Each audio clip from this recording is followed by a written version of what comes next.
After that late night flight last night, how beneficial was it for the group just to get out here today and get the legs moving ahead of this busy stretch of the trip? Yeah, I mean, like you said, unfortunately we couldn't come out there with 2 points, but I mean, it's a long road trip. It was a long flight last night, so it was nice to get out there and get moving a little bit and get ready for tomorrow. Did you like the way this group showed the resiliency last night? You guys were down 3-1 there, and you battled back to at least come out with a point. Yeah, I mean, like you said, we were down and coming back, so that's for sure something we taken with us from that game. We want to close that game when we have the 1-goal lead there. But 1 point is better than 0. But got to move on to Seattle tomorrow. When you guys are in those 1-goal lead situations late, 6-on-5 defensively, what are some of the areas that you guys are focusing on during those situations? No, I mean, just try to put pressure on their guys when we see they're in a little bit of trouble. It's a good time to pressure them even more, and then everything comes down to the play around the net. We want to own our net front, and I think we can do a better job there. There was a lot of seesawing back and forth in that second period there with all the goals, and the power play comes up big. On the road, do you guys feel that momentum shift more than at home, and how do you guys control that? Yeah, a little bit. I mean, when we have a power play, we want to build up that and turn around the momentum in the game. So every time there's even box play too, we want to kill that off and go from there. So special teams is very important, and like you said, that can build a lot of momentum in the games. And then last one for me, facing the Kraken second time this season. When you look back on the first game, you guys come away with the victory in that one. What are the things that stood out to you about the way they play, and what are you guys hoping to replicate?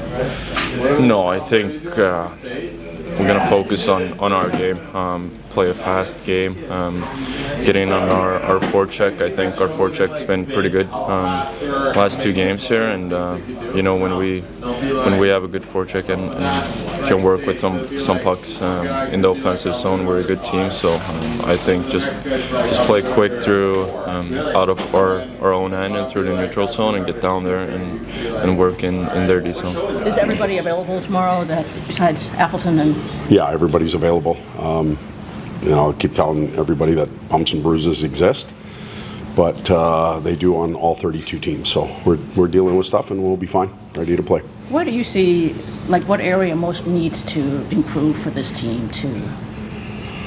Well, our overall game has to get better. We're still a team that is evolving, growing, learning. We're not the finished product. We didn't expect to be at almost game 30, I guess it is.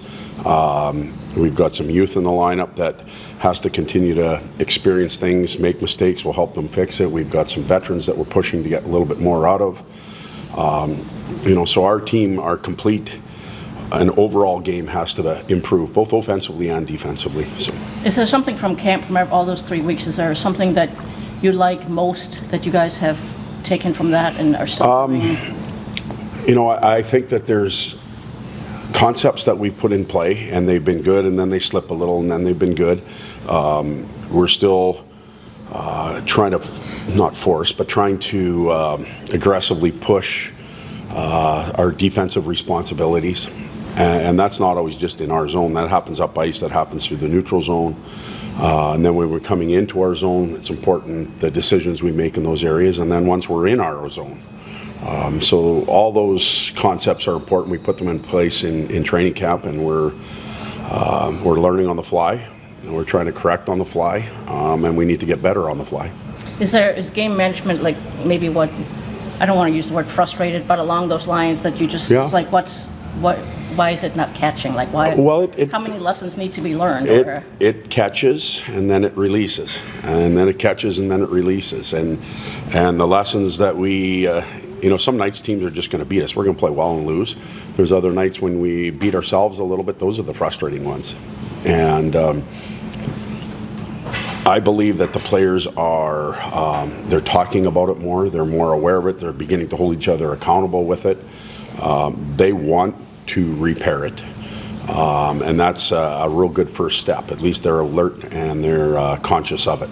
You guys are set to kick off the Western Conference leg of this road trip. In your experience as a coach, do you see a difference in the way teams East and the West play, or has the game evolved to a way that there really isn't a distinct style anymore? I think there used to be. I'm not too sure that there's a distinct difference right now. Some of the younger superstars are in the West right now. You think of Bedard and Celebrini, Connor and Leon. I wouldn't consider them young, but they are mid-range. So a lot of the superstar up-and-coming power is out here. But the teams don't play a significantly different brand of hockey. I think it's fairly universal now. Todd, what does players holding one another accountable look like?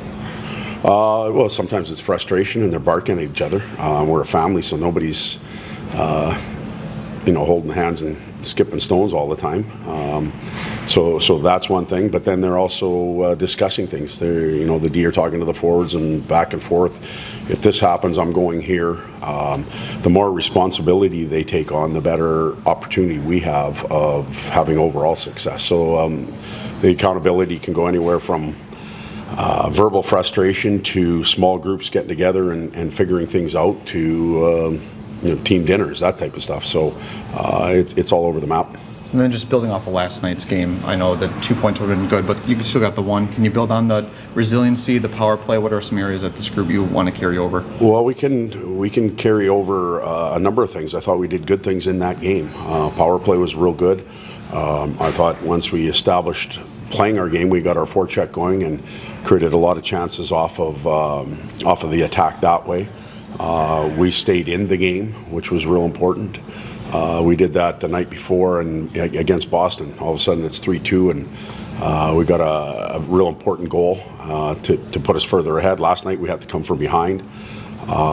So we're staying in games. We're finding ways to come back. So those are positive things that we got to keep going. Do you think players are just so much better that the days of common 2-1, 3-2 games are kind of fading or potentially, diminishing? but I still see teams playing them. Like I still believe that the number 3 is such a big number in our league.